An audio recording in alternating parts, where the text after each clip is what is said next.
सन 1954 कोलकाता का टोलीगंज इलाका। हर दिन की सुबह की तरह सूरज की पहली किरण के साथ हर एक सफाई कर्मचारी अपने अपने काम पर निकलता है। टोलीगंज के एक कब्रिस्तान के पास में एक टॉयलेट था, जिसके बराबर में एक सफाई कर्मचारी सफाई कर रहा था। वह देखता है कि टॉयलेट के पास 3 अखबार के पैकेट पड़े हुए हैं। वह सोचता है कि ये गंदगी यहाँ पर किसने फेंक दी और जाकर उनमें से एक पैकेट को खोलता है। वह देखता है कि उसमें एक बाजू पड़ी हुई थी। उसे देखकर वह चिल्लाने लगता है और धीरे धीरे लोग वहाँ इकट्ठे होते हैं। पुलिस को बुलाया जाता है और तीनों पैकेट को धीरे धीरे खोला जाता है। पहले पैकेट में बाजू निकलती है, जिसमें 2 हाथ होते हैं, दूसरे में हथेलियाँ और तीसरे में उंगलियाँ मिलती है। लेकिन कुछ भी ये समझ में नहीं आ रहा था कि वह किसी पुरुष की है या किसी महिला की। उनको कब्जे में लिया जाता है पुलिस के द्वारा और जांच के लिए भेज दिया जाता है। इसके बाद पुलिस ये परेशान थी कि अगर ये अंग मिले हैं तो बाकी का शरीर कहाँ है, क्या ये एक ही मनुष्य के हैं या फिर अलग अलग के हैं। उससे कुछ देर बाद टोलीगंज में ही एक पार्क में लोग टहल रहे थे।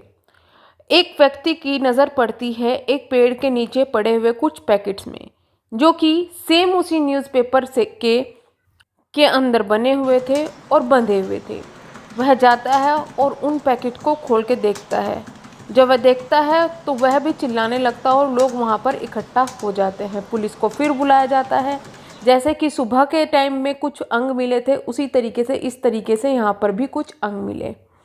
एक में कटे हुए पैर थे, दूसरे में चेहरा था जिसमें आंखें पर पट्टी बंधी हुई थी, ना तो उसके कान थे और ना ही उसके चेहरे पर कोई भी खाल थी, यानी कि चेहरा बिल्कुल भी पहचान में नहीं आ रहा था। तीसरे पैकेट में एक भ्रूण मिलता है, यानी कि एक बच्चा जो कि अभी पैदा नहीं हुआ। लेकिन वहाँ भी कुछ ऐसे सबूत नहीं मिलते जिससे कि ये पता चला कि ये महिला का है या पुरुष का है या फिर ये एक ही शरीर के हैं। जो भी ये पेपर्स मिल रहे थे वो सब जुगांतर न्यूज़ के थे। जुगांतर न्यूज़पेपर में बंधे हुए ये पैकेट मिल रहे थे, जो कि 21 नवंबर, 10 जनवरी, 26 जनवरी 1954 के थे। पुलिस परेशान थी कि ये अंग किसके मिल रहे हैं। इसके बाद तलाशी शुरू की जाती है और तलाशी के बाद में कुछ और पैकेट्स मिलते हैं। पुलिस को टोटल 8 पैकेट मिलते हैं, जिसमें एक व्यक्ति की लाश होती है, यानी कि अलग अलग पार्ट में एक व्यक्ति की लाश होती है। पोस्टमार्टम होता है और उससे ये पता चलता है कि ये महिला की लाश थी। क्योंकि बात 1954 की थी, तब पोस्टमार्टम भी इतना ज़्यादा कारगर नहीं था। 8 घंटे तक एक पोस्टमार्टम चला, जिसमें सिर्फ ये पता चला कि ये महिला की लाश है।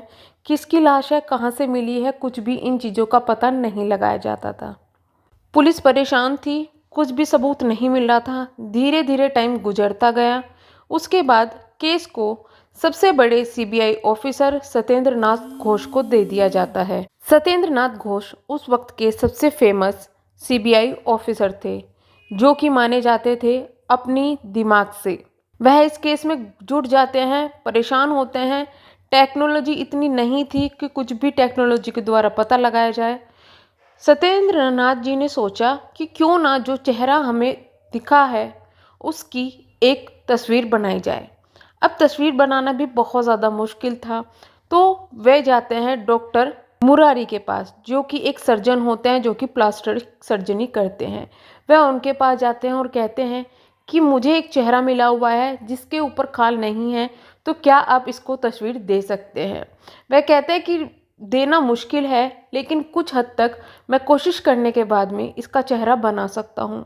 डॉक्टर मुरारी अपने काम पर लगते हैं। काफ़ी घंटों की मुशक्क़त के बाद एक महिला का चेहरा बनकर तैयार होता है। डॉक्टर मुरारी बोलते हैं सत्येंद्र नाथ जी से कि चेहरा तो तैयार हो गया है, लेकिन मैं ये नहीं कह सकता कि ये हूबहू उसी महिला से हैं, लेकिन काफ़ी हद तक उस महिला से मिल सकता है। इसके बाद सत्येंद्र नाथ जी सोचते हैं कि केस को सॉल्व करना काफ़ी ज़्यादा आसान हो गया है। उस चेहरे की तस्वीर निकाली जाती है और अलग अलग जगहों पर छपवा दी जाती है, लेकिन कुछ महीने तक भी उसका कोई भी सुराग नहीं मिलता। धीरे धीरे 1 महीना निकल जाता है। एक दिन सत्येंद्र नाथ जी की तबीयत खराब होती है, उनको गले में प्रॉब्लम होती है, तो वो रात को ड्यूटी से अपने घर जाते हैं। जाते हुए वह एक स्टोर पर अपनी गाड़ी को रुकवाते हैं और वहाँ से उससे दवाई मांगते हैं। स्टोर वाला बोलता है कि मेरे पास में यह दवाई अवेलेबल नहीं है। सत्येंद्र नाथ जी को बहुत ज़्यादा अजीब लगता है। वह कहते हैं कि तुमने इतना बड़ा स्टोर खोला हुआ है, क्या तुम्हारे पास में एक खांसी की भी दवाई नहीं है? ये बात थी 25 फरवरी 1954 की। तो वह स्टोर वाला कहता है, जी दवाई कहाँ से होगी, मेरा मालिक 1 महीने से गायब है, वो पता ही नहीं कहाँ है, अगर मालिक आएगा तो दवाई लेके आएगा। इसके बाद जी सत्येंद्र नाथ जी कहते हैं कि ठीक है और अपने घर के लिए निकल जाते हैं। लेकिन उनके दिमाग में ये बातें खटकती रहती है, क्योंकि 1 महीने पहले ही एक लाश मिली थी। दूसरी बात ये थी कि 1 महीने पहले ही मालिक भी गायब था, जिसका कुछ भी पता लगाया नहीं जा रहा था। सत्येंद्र नाथ जी परेशान होते हैं, सोचते हैं मुझे पूरी रात नींद नहीं आएगी अगर यही सब चीज़ें मेरे दिमाग में चलती रहती है, और गाड़ी को घुमाकर दोबारा से स्टोर पर पहुंचते हैं। वह कहते हैं कि 1 महीने से तुम्हारा मालिक गायब है, तुम्हें नहीं पता वह कहाँ है, तुमने खोजने की कोशिश नहीं की? तो मेडिकल स्टोर पर जो बैठा होता है वह कहता है कि नहीं। वह उनसे एड्रेस मांगता है उस व्यक्ति का, कि उस व्यक्ति का मुझे एड्रेस दो, क्योंकि बात वहाँ पे पुलिस की थी। तो उसका एड्रेस दे दिया जाता है और व्यक्ति का नाम बताया जाता है वीरेंद्र। वीरेंद्र के एड्रेस पर सत्येंद्र जी पहुँचते हैं। वहाँ देखते हैं कि ताला लगा हुआ है, कोई भी आसपास नहीं है। लोगों से पूछताछ करते हैं। लोग बोलते हैं कि यहाँ पर वीरेंद्र जी रहते थे अपनी पत्नी बेला के साथ में, लेकिन वह अब यहाँ पर नहीं है। वह सबसे पूछताछ करते हैं, किसी को कुछ पता नहीं होता कि वह कहाँ गए हुए हैं और कब से गए हुए हैं। बस लोग अंदाज़ा लगा रहे थे कि लगभग 1 महीने पहले से वो गायब हैं।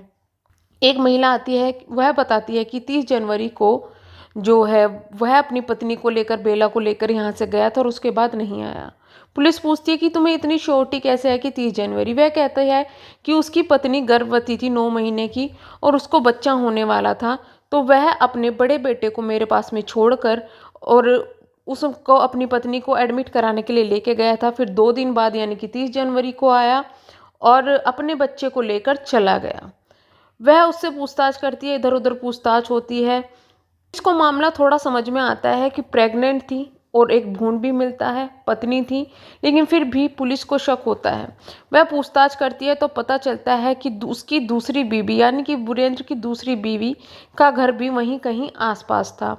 वह उसके घर डायरेक्ट ना जाकर और वहाँ पर अपने कुछ व्यक्तियों को सादी ड्रेस में छोड़ती है। 1-2 दिन तक कोई भी व्यक्ति वहां नहीं आता जिस पर शक किया जाता है। एक दिन एक व्यक्ति वहां पर उस घर के अंदर प्रवेश करता है। ये था 27 फरवरी का दिन। उस घर में प्रवेश करता है, उसके बाद में वह देखता है कि उसके मुंह पर कपड़ा बंधा हुआ है और थोड़ी देर बाद घर से बाहर आता है। पुलिस उसका पीछा करती है और उस आदमी को दबोच लेती है। पुलिस स्टेशन ले जाया जाता है और वहाँ पर जो वीरेन था वह सारी बातों को उगल देता है। जो बातें सामने आती है वह कुछ इस तरीके की थी कि वीरेन जब बहुत ज़्यादा छोटा था उसकी माँ की मृत्यु हो गई। कुछ समय बाद उसके पिता की भी मृत्यु हो गई। उसकी 2 बहनें थी जो उसका पालन पोषण करती थी, उनकी शादी हो गई। बहनें बहुत ज़्यादा प्यार करती थी।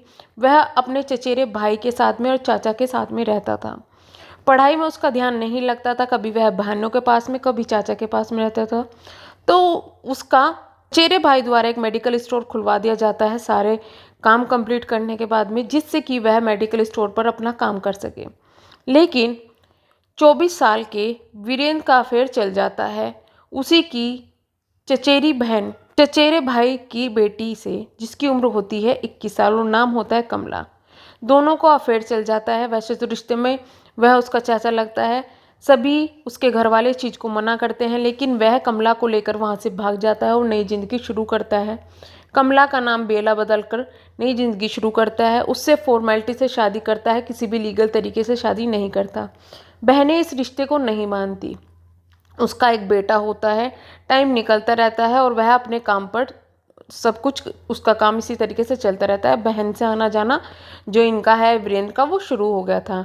कुछ टाइम बाद वीरेंद्र को दूसरी औरत मिलती है जिससे उसे प्यार हो जाता है, मीरा, और वह उससे शादी करना चाहता है। बहन लीगल तरीके से उसकी शादी करा देते हैं। मीरा भी प्रेग्नेंट होती है और उसको जो बच्चा होता है उसके बच्चे की मृत्यु हो जाती है। अब वीरेंद्र बहुत ज़्यादा परेशान था कि 2 रिश्तों को किस तरीके से निभाया जाए। सुबह के टाइम में बेला के पास रहता, रात के टाइम में मीरा के पास। खराब हो रहा था उसका सारा काम, कुछ भी वो नहीं कर पा रहा था। तो उसने सोचा कि दोनों में से एक को मारना पड़ेगा और काम को यहीं अंजाम देना पड़ेगा। तो वह चुनता है मीरा के साथ में रहना, क्योंकि उसकी बहनें भी उसको एक्सेप्ट कर चुकी थी और वह मीरा के साथ में रहना चाहता था। तो उसने एक भूमिका तैयार की जिसमें बेला को मारने की सोची। पता चलता है कि बेला प्रेग्नेंट होती है। वो और ज़्यादा परेशान होता है कि अब 2 बच्चों का बोझ कैसे उठेगा। धीरे धीरे घर में लड़ाई झगड़ा होता है। बेला पर वह इल्जाम लगाता है कि तुम्हारा कैरेक्टर खराब है, ये बच्चा मेरा नहीं है। लड़ाई झगड़ा ऐसे ही होता रहता है। एक दिन जब बेला 9 महीने की प्रेग्नेंट थी और ये दिन था 27 जनवरी 1954 का। बेला प्रेग्नेंट थी तो लड़ाई झगड़ा होता है रात के टाइम में, और जो वीरेंद्र होता है वह बेला को मार देता है और आकर अपने बेटे के पास सो जाता है। उसके बाद में अगले दिन वह उस महिला के पास में, जिसके पास अपने बेटे को छोड़ने जाता था, छोड़कर अक्सर वो लोग जाया करते थे अपने बेटे को उसके पास में, तो वहाँ पर उस बेटे को उसके पास में छोड़ देता है। और छोड़ने के बाद कहता है कि मैं बेला को हॉस्पिटल में एडमिट कराने जा रहा हूँ, कभी भी डिलीवरी हो सकती है और जब मेरे रिश्तेदार आ जाएंगे मैं बेटे को लेके चला जाऊँगा। वह रोज़ सुबह के टाइम आता, लाश के टुकड़े करता, सफाई करता और रोज़ की तरह अपने काम में लग रहा था। टुकड़ों को करने के बाद में वह उन टुकड़ों को फेंकना उसने शुरू किया और फेंकने के बाद अपने बेटे को लेता है और जाकर अपनी पत्नी मीरा को दे देता है कि मैंने इसको गोद लिया है। मीरा खुश हो जाती है। इसी तरीके से वह सोचता है क्योंकि लाश का भी फेस बिल्कुल बिगाड़ दिया गया था, मेरे किसी भी काम को नहीं पता चलेगा। लेकिन फाइनली मृत्यु के ठीक 1 महीने बाद जो है सब कुछ उसका खुल जाता है राज, और ये पता चलता है कि बेला को मार दिया गया है। अब पुलिस के पास ये था कि जो लाश मिली थी वो बेला की ही थी या नहीं थी, क्योंकि अगर सबूत पूरे ना जुटाए जाते तो उनको जो है फांसी नहीं होती वीरेंद्र को और वो छूट जाता। तो बेला की माँ आती है सामने और वह कहती है कि मेरी बेटी जब छोटी थी उसके पैर पर, जांघ पर एक निशान था, जैसा कि निशान लाश के पैर जांघ पर मिला था। तो ये सबूत हो जाता है कि हाँ वह बेला ही थी। दूसरा सबूत जो बेला थी उसकी प्रेगनेंसी का पता चलता है मेडिकल रिपोर्ट से, उसकी पर्चियों से जो कि सरकारी हॉस्पिटल से कलेक्ट की जाती है।